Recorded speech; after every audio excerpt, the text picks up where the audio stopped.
चाचणी होणार आहे आपली. त्याच्यासाठी आज आपण गणिताचा सराव घेणार आहे. प्रश्न सराव. कोणता सराव घेणार आहे?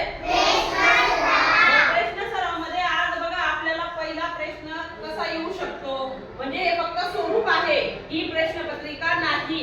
म्हणजे तुम्हाला अशा प्रकारचे प्रश्न परीक्षेला गणितामध्ये येऊ शकतात.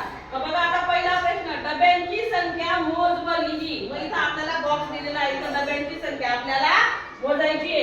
किती डबे आहेत मोजा बरं? 1 2 3 4 5 6 7 8. मग आपण इथं किती संख्या लिहिणार?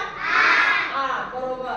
त्याच्यानंतर बघा आता आपल्याला संख्या लिही. मग आता इथं पुढील आपल्याला संख्या, इथं त्यांनी मध्ये मध्ये संख्या लिहून दिलेल्या आहेत. मग आपल्याला या संख्या पूर्ण करायच्या आहेत. मग इथं किती संख्या लिहिली पुढे? 31. किती लिहिली आहे? 31. मग 31 नंतर किती?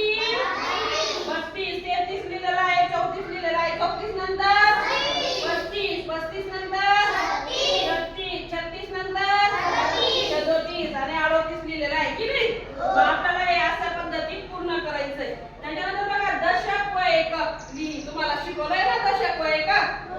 मग आता हे किती दशक आहेत? 2. किती आहेत? मग इथं किती लिहिणार आपण? 2. मग एकक किती आहे? 3. मग इथं किती लिहिणार? 3. बरोबर. त्याच्यानंतर बघा आता चौथा प्रश्न आहे, आकृतीबंध लिही. शिकवलंय ना तुम्हाला? मग आता आकृतीबंध आपल्याला कसं लिहायचं? इथं त्रिकोण आहे, तर इथं सुद्धा आपण काय काढणार आहे? त्रिकोण. त्याच्यानंतर 2 नंबरला काय आहे? वर्तुळ. शाबास. मग इथं आपण वर्तुळ काढणार आहे. त्याच्यानंतर चौकोन. इथं काय काढणार आहेत आपण? चौकोन. त्याच्यानंतर बघा पुढचा 5वा प्रश्न आहे, बेरीज कर. बेरीज तुम्हाला करता येते ना? इथं मग बेरीज मध्ये तुम्हाला कितीही संख्या दिलेली असेल, कोणतीही संख्या दिलेली असेल, त्या संख्येची तुम्हाला बेरीज करायची आहे. जसं मी इथं फक्त तुम्हाला उदाहरण दिलेलं आहे, 3 अधिक 2. 3 अधिक 2 किती झाले मग? 5. मग इथं किती लिहिले मी उत्तर? 5. त्याच्यानंतर 5 अधिक 3 8. बरोबर. किती झालं उत्तर?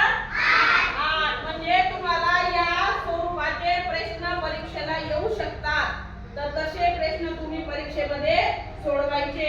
समजलं मग?